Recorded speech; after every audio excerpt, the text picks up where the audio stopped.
Ethan Cole was not the kind of man anyone noticed when walking through the glass doors of the towering corporate building where he worked nights, pushing his mop across marble floors and empty hallways. But behind his tired eyes was a mind carrying secrets even he did not fully understand. Secrets that would one night change the fate of more than just his small life.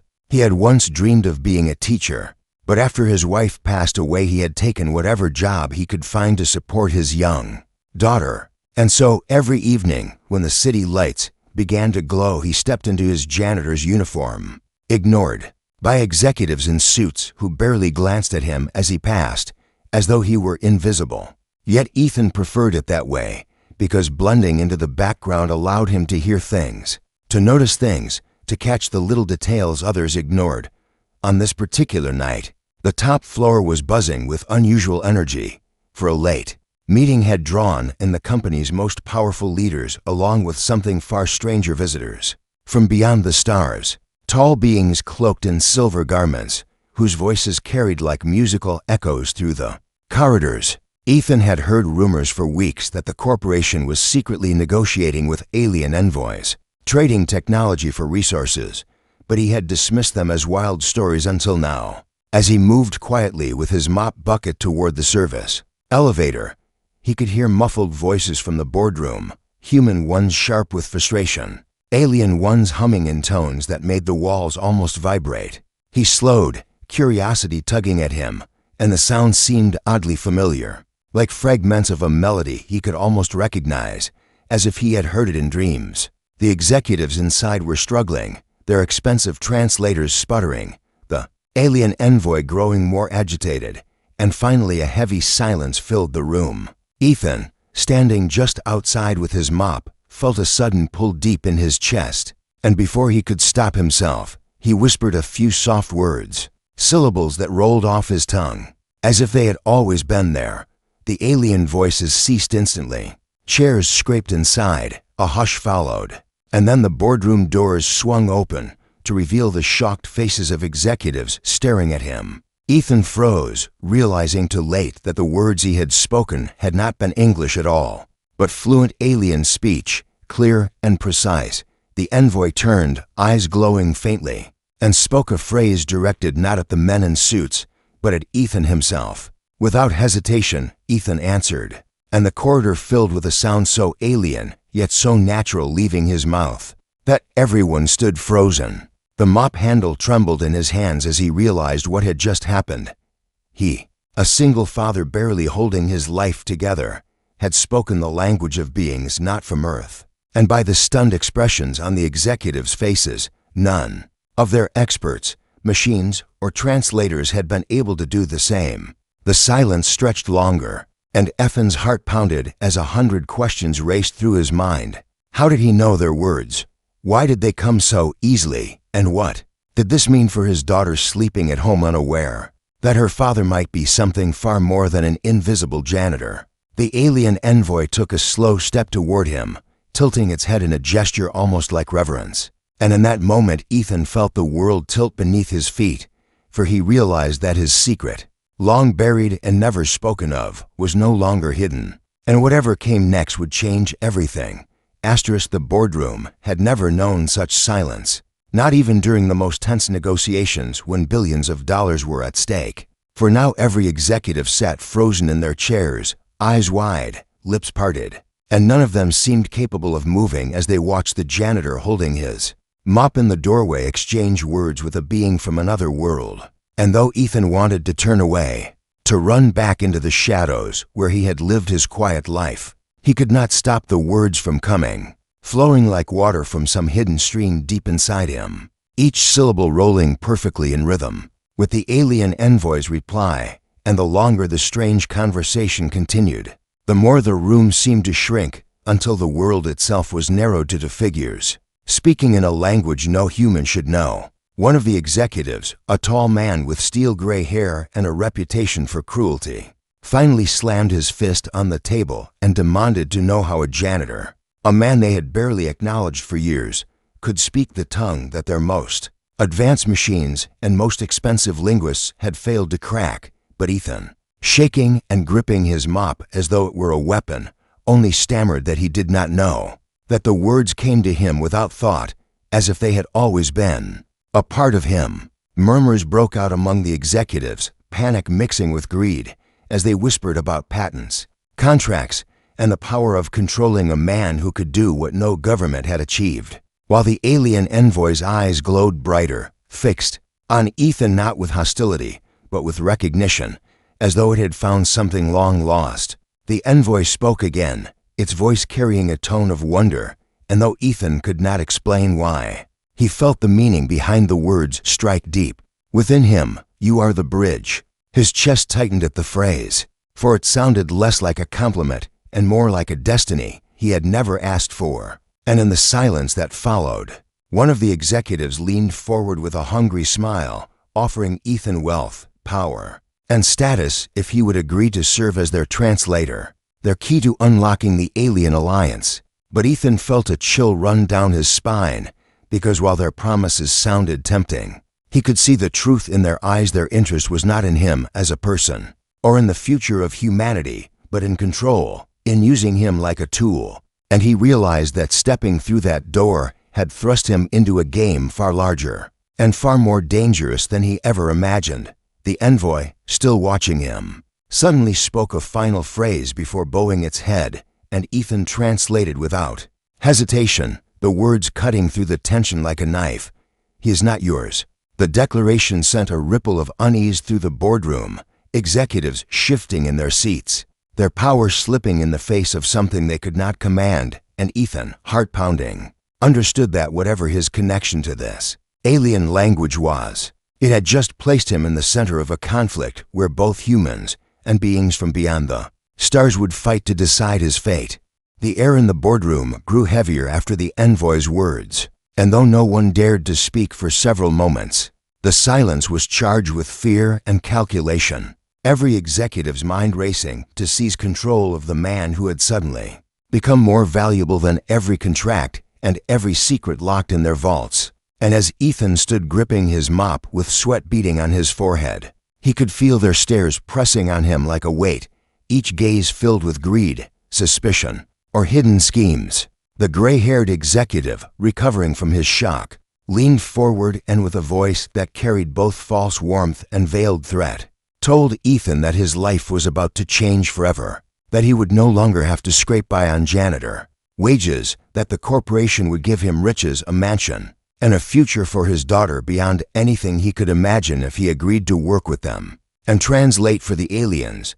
But Ethan sensed the trap beneath the honeyed words, for he had spent years cleaning up after people like these, hearing them talk carelessly when they thought no one was listening, and he knew better than to trust the promises of men who only valued what they could control. Still, his heart twisted at the thought of his daughter, sleeping at home unaware of the storm that was forming around her father, and he wondered what future she would have if he refused, if by protecting his independence he condemned her to the same quiet life of struggle he had endured. Before he could answer, however, the door at the far end of the room opened and another figure entered, a man in a dark suit with sharp eyes that seemed to measure Ethan in a single glance, and the unease in the room deepened as whispers spread. This was Donovan Hale, head of the corporation's security division, a man rumored to silence problems before they grew too large. Hale did not sit or waste words.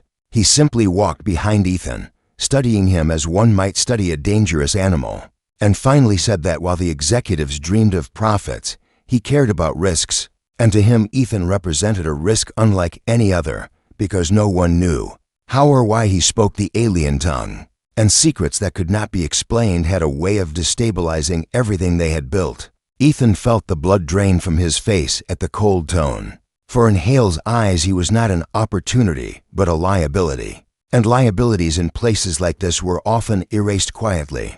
And without warning, the envoy, watching the exchange, let out a low sound like a warning chime, and though Ethan could not understand all of its meaning, instinct told him the alien sensed the danger too. For the first time, Ethan realized that his discovery had not only given him power, but had also painted a target on his back, and now he stood in the middle of a silent war between those who wanted to own him and those who wanted to erase him. A war that was only beginning to unfold.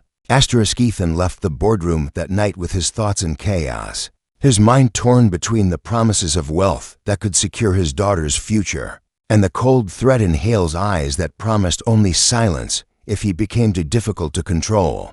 And as he walked through the dim corridors of the skyscraper, with his mop bucket rattling behind him, he could not shake the voice of the alien envoy echoing in his head, calling him the bridge, a title that felt less like praise and more like a burden tied to something ancient and unfinished. He returned home before dawn, his daughter Lily still fast asleep in her small bed surrounded by the storybooks her mother had once read to her, and as Ethan watched her breathing softly, he felt the weight of decisions pressing down harder than ever, for the world had just shifted beneath his feet, and the safety he had built for her was crumbling. That night, unable to rest, he searched through an old box of belongings left by his late wife, Maria, hoping for comfort in memories, but instead he found a notebook filled with sketches and strange symbols, markings that looked hauntingly similar to the shapes he had heard in the alien tongue. His hands trembled as he turned the pages, remembering how Maria used to tell him stories about forgotten visitors and voices from the stars,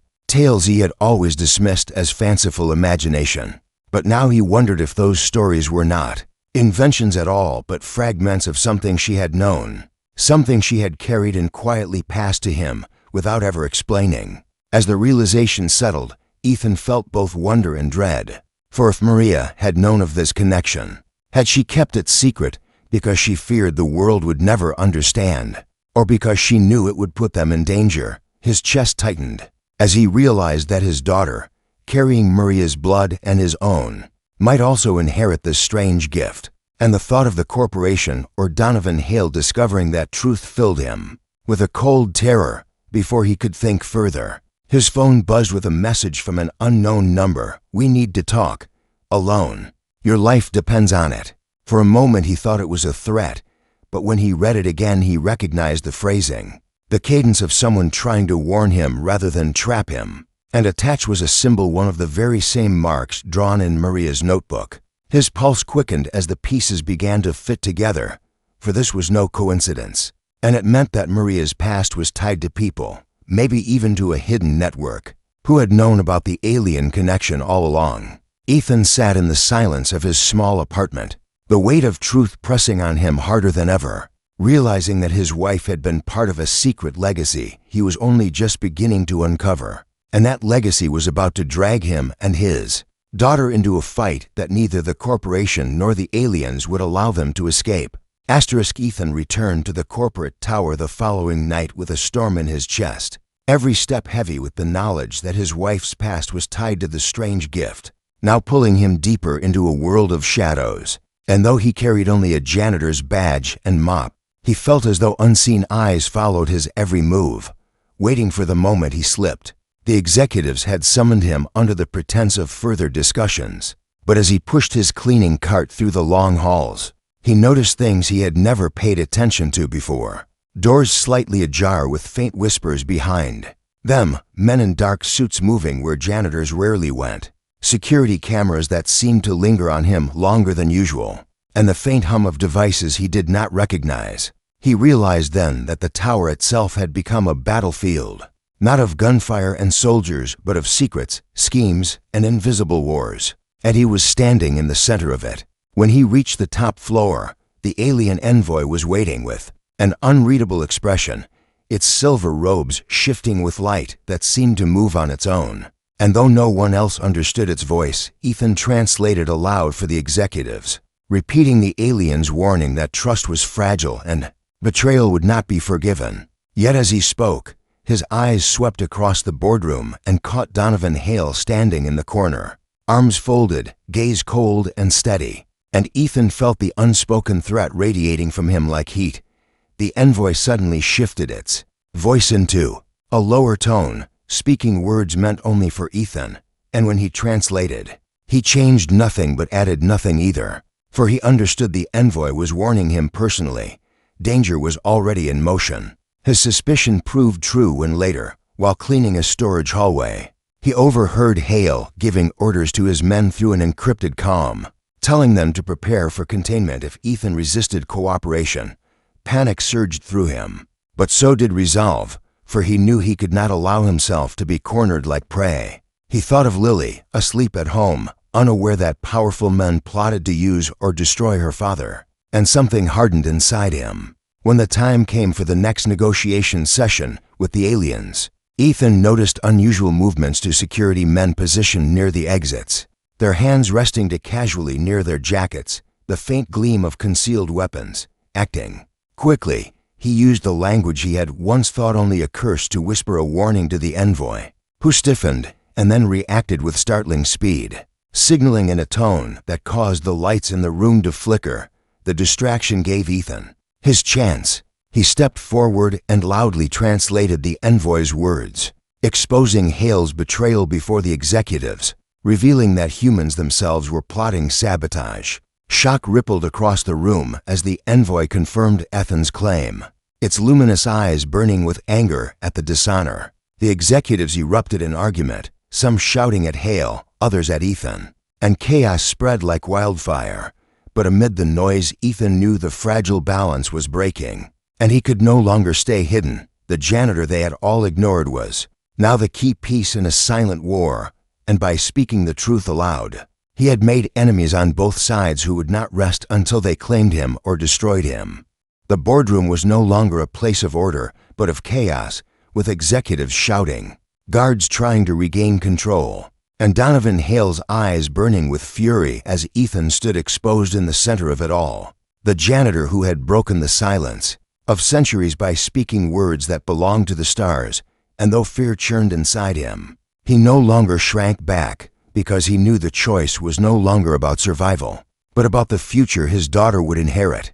The alien envoy, its voice rising like a storm, declared before all that Ethan was not to be controlled, that he carried within him a bond older than any contract, and the room trembled as though the very building could feel the weight of the words. Hale, desperate to regain dominance, ordered his men to seize Ethan, but the envoy stepped forward, its eyes glowing, and with a sound that made the air ripple. It forced the guards to stumble back as if an unseen force had struck them. In that moment, Ethan realized that the envoy was not only protecting him, but testing him, watching to see if he would embrace the role it had named for him, the bridge between worlds. The executives, caught between greed and fear, tried to salvage control by offering Ethan power, wealth, and a seat among them if only he chose to serve their interests. But Ethan thought of Lily, of her small hand clutching his as they walked to school, of her laughter when he told her bedtime stories, and he knew that no riches could compare to the promise of her safety.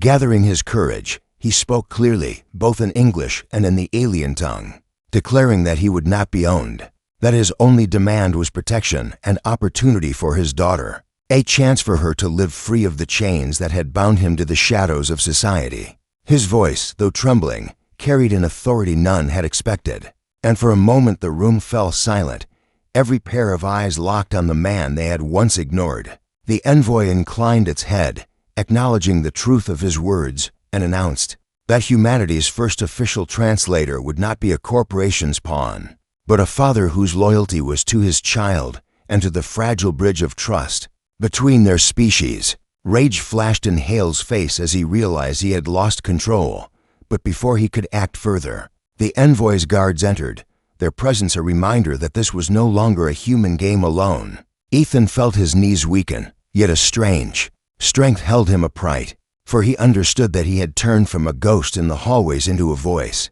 that could not be silenced. Later, when the chaos faded and the decisions were sealed, Ethan walked out of the tower into the cool night air, no longer just a janitor with a mop, but the man chosen to carry a role that might change the fate of Earth. He looked up at the stars, imagining the worlds beyond, and then he thought of Lily sleeping peacefully at home, unaware that her father had just rewritten their destiny. For the first time in years, Ethan allowed himself a quiet smile, not of pride but of resolve, because though the road ahead would be dangerous and full of unknowns, he had secured what mattered most, a legacy of hope, one that belonged not only to his daughter, but to all of humanity.